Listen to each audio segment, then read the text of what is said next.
आप सब नाश्ता तो करते ही हैं सुबह सुबह उठ के। तो वो पोहे आते कहाँ से, बनते कहाँ से, उसके बहुत बड़े बड़े प्लांट भी होते हैं। लेकिन प्रोवेज ने एक सॉल्यूशन निकाला है जिससे आप कॉम्पैक्ट लेवल पे छोटे से उसको शुरू कर सकते हैं, ये देखने के लिए कि मार्केट में उसका क्या औचित्य है, कहाँ तक वो मार्केट में आगे जा सकता है। तो आइए जानते हैं अंशुल सर से कि अ, इस छोटे प्लांट की लागत कितनी है और ये कैसे वर्क करता है। वो जी बिल्कुल सही कहा आपने कि अभी तक के वीडियो में हमने बेसिक जो हमारी रोटी की नीड है या हमारी दाल की नीड है या हमारे चने बेसन की नीड है या राइस पाउडर नीड वो समझा। उसके बाद हमने समझा सेकंड जो हमारा मिल्क से रिलेटेड नीड है या हमारे नॉनवेज की नीड है वो समझा। थर्ड सेगमेंट जो सबसे इंपॉर्टेंट सेगमेंट है आज की डेट में, गरीब अमीर के अंदर फ़र्क नहीं रहा। हर आदमी जो है मॉर्निंग में ब्रेकफास्ट करना चाहता है, इवनिंग में भी ब्रेकफास्ट करना चाहता है। हालांकि इवनिंग ब्रेकफास्ट काफ़ी बड़ी लग्जरी क्लास के अंदर बहुत पॉपुलर है।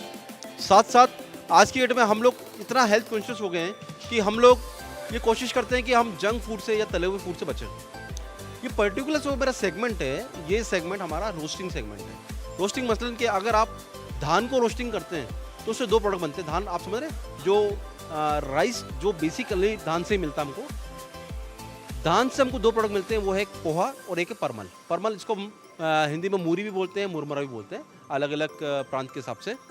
तो पोहे को आप देखिए, आपने भी नोटिस किया होगा कोविड के बाद एक मास जो हमारी पॉपुलेशन है वो पोहे को एज ए ब्रेकफास्ट एक्सेप्ट किया।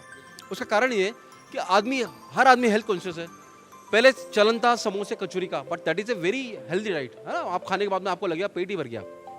अब प्रचलन हो गया कि आदमी चाहता है कम से कम वेट का डाइट खाए और उसके बेसिक जो नीड है बॉडी की वो भी फुलफिल रहे, वो भूखा भी महसूस ना करे, पेट भी भरा महसूस ना हो। तो उसके लिए सबसे जो अभी पॉपुलर फूड है वो है पोहा और परमल।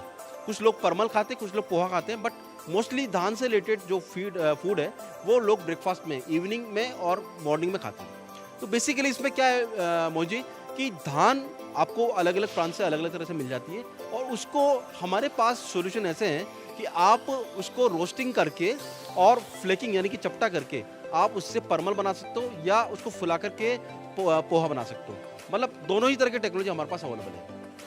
और इसके अंदर हमारे पास जो मिनिमम इन्वेस्टमेंट की मशीन है वो 1.5 लाख, 2 लाख, 2.5 लाख, 3 लाख अलग अलग सेगमेंट की मशीन है। लेकिन मिनिमम जो सेगमेंट है वो हम लोग 1.5 लाख रुपए की मशीन से प्लानिंग करके अपना घर पे पोहा या मुरमुरा बना सकते हैं। साथ साथ एक अलग क्लास जो इसके साथ चलती है वो है रोस्टिंग की। मसलन कि जैसे चने हम आजकल भुने हुए खाते हैं, हम जो काजू है आजकल भुने काजू, भुने बादाम या भुने मखाने जो होते हैं उन सबको खाने का प्रचलन चालू हो गया।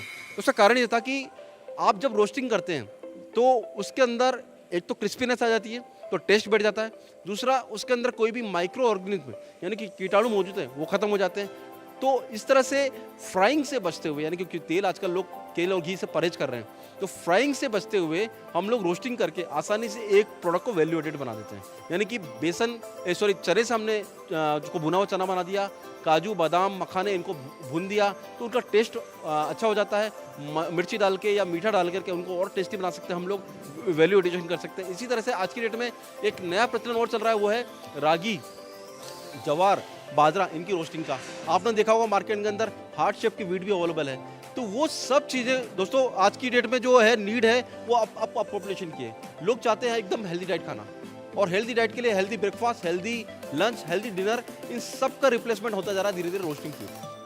तो ये पूरा जो सेगमेंट है हमारा रोस्टिंग और रोस्टिंग से रिलेटेड मशीन को कवर करता है। आसानी से 1.5 लाख रुपए की मिनिमम इन्वेस्टमेंट से एक आदमी इस बिजनेस को स्टार्ट कर सकता है और मैं मानता हूँ कि 8 से 10 रुपए किलो का मार्जिन कमा सकता है। और अगर वो इस काम को साल भर करता है तो 2 से 2.5 लाख रुपए की इनकम जनरेट कर सकता है इस पूरे प्लांट से।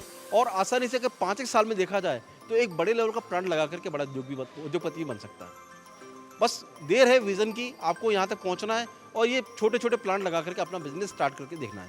आप एक बार सक्सेस हो जाते हैं अपने ग्राउंड लेवल पे या अपने शहर लेवल पे, फिर आप इसको मल्टीपल लेवल पे मशीन लगा करके आप इसको एक बड़े बिजनेस में कन्वर्ट कर सकते हो। तो जो कच्चा माल आता है, अभी तक हमने कच्चे माल को पिसाई देखी थी, और भाई जैसे बाय प्रोडक्ट होते हैं, क्योंकि ये अच्छा होता है, स्वास्थ्य के लिए टेस्टी होता है, लेकिन ये ज़्यादा फ़ायदेमंद भी होता है, पैसा भी ज़्यादा मिलता है इससे, है ना। क्योंकि अगर हम कच्चे माल को रोस्ट करके बेचेंगे तो ऑब्वियस ही बात है वो उसकी डिमांड बढ़ जाएगी। और कोरोना के बाद सर एक तो इम्यूनिटी बूस्टर के तौर पे अलसी, रागी जो आपने लिए, तो इसका मार्केट बहुत बड़ा है। आगे जाके भी। और जैसा कि सर ने बताया कि 1 से 2 लाख रुपए आप कमा भी सकते हैं साल के, और अगर आपका अच्छा सब कुछ चला भगवान की कृपा से, तो आपका इंडस्ट्रियल लेवल पे भी आप जा सकते हैं। तो ये एक बहुत ही अच्छा सेगमेंट है सर, इसके अंदर एक अपॉर्चुनिटी बहुत ज़्यादा है ना। और सर एक चीज़ मुझे जाननी थी कि जैसे डिमांड बढ़ जाती है और माल की ज़रूरत होती है बहुत सारा, अब आसपास से तो आदमी ले लेता है फैक्ट्री लेवल पे जाने के लिए, तो वो एक प्रोसेस होता है अब जंप करने का, तो वो कितना कठिन होता है और उसके लिए आपसे कैसे डील की जाए? लाइक माल कहाँ से आएगा उसके बाद इतना सारा, मशीन तो ले लिया आपसे, आपने मशीन प्रोवाइड करा दी, अब माल कहाँ से आएगा, फिर पैकेजिंग, फिर मार्केटिंग, ये सब कैसे प्रोसेस में आएगा? वो जी बहुत अच्छा क्वेश्चन है आपका कि देखिए आदमी जब छोटा बिजनेस स्टार्ट करता है तो उसको छोटा रॉ मटेरियल मिल जाता है। तो हम ये देखें कि हमारा इंडिया एक इतना डाइवर्सिफाइड कंट्री है कि हर क्लस्टर में हमारा कोई ना कोई रॉ मटेरियल बन रहा है। मसलन कि अगर धान की बात करें तो छत्तीसगढ़, उड़ीसा या महाराष्ट्र इन सब में बहुत आगे हैं। हम चने की बात करें तो हमारा एमपी, हमारा राजस्थान और हमारा महाराष्ट्र बेल्ट इसमें बहुत आगे है। हम दाल की बात करें तो हमारा साउथ इसमें आगे है। तो बेसिकली हम लोग पूरा हेल्प करते हैं एक एंटरप्रेन्योर को कि हम लोग डिफरेंट प्रांतों से उसको रॉ मटेरियल सोर्सिंग करवा दें, रॉ मटेरियल मंगवा के दें, उसको हेल्प करें, उनके जो खुदरा जो व्यापारी हैं उनसे उनकी डील कराएं, उनसे वहाँ मटेरियल मंगा के दें उसको।